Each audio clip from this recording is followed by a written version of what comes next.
নেতৃবৃন্দ, অন্যান্য সমমনা রাজনৈতিক দলসমূহের নেতৃবৃন্দ, সহযোগী সংগঠনগুলোর নেতৃবৃন্দ ও সমবেত বাংলাদেশ খেলাফত মজলিসের নেতাকর্মী ও সর্বস্তরের প্রতিনিধি জনতা, আমি সর্বপ্রথম মহান আল্লাহ পাক রব্বুল আলামিনের শুকরিয়া আদায় করছি, যিনি বাংলাদেশের মানুষের বুকের উপর চেপে বসা স্বৈরাচারী জালিম শেখ হাসিনা শাহীকে অপসারণ করে এদেশের মানুষকে মুক্ত আকাশে স্বাধীনভাবে নিঃশ্বাস গ্রহণ করার সুযোগ করে দিয়েছেন।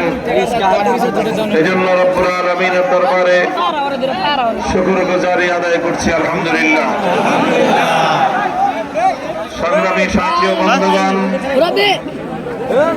2024 সালের 5ই আগস্ট বাংলাদেশের ইতিহাসে স্বর্ণাক্ষরে লেখা একটি দিন। 2024 সালের 5ই আগস্টকে আজকের নতুন প্রজন্ম বাংলাদেশের নতুন স্বাধীনতা দিবস হিসেবে পালন করেছে, উদযাপন করেছে। 2005 সালের 2024 সালের 5ই আগস্ট এবং এদিনের বিপ্লব, এদিনের গণ অভ্যুত্থান বহু জুলুম নির্যাতনের সিঁড়ি পেবে অনেক ত্যাগ এবং কোরবানির নজরানা পেশ করার মধ্য দিয়ে এই বিজয় সূচিত হয়েছে, এই বিজয় অর্জিত হয়েছে। তাই আজ আমরা সেই সকল মানুষদেরকে স্মরণ করছি, দীর্ঘ সংগ্রামের পথে জুলুমের শিকার হয়ে, নির্যাতনের শিকার হয়ে যারা শেখ হাসিনার খুনি বাহিনীর হাতে প্রাণ বিসর্জন দিয়েছে। 2009 সালের কথিত বিডিআর বিদ্রোহের নামে 57 জন দেশপ্রেমিক সেনা কর্মকর্তাকে প্রাণ দিতে হয়েছে।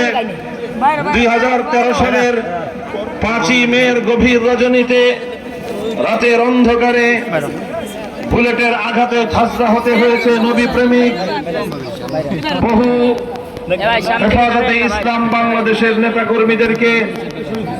2013 সালে আল্লামা দেলোয়ার হোসেন সাঈদী রহমতুল্লাহ আলাইহির বিরুদ্ধে সাজানো নাটকের মামলায় মৃত্যুদণ্ডের রায় ঘোষণার পরে কোরআন প্রেমিক জনতা প্রতিবাদ জানিয়ে তারা জালিমের বুলেটের আঘাতে তাদের বুক ঝাঁঝরা হয়ে তারা শাহাদাত বরণ করেছেন।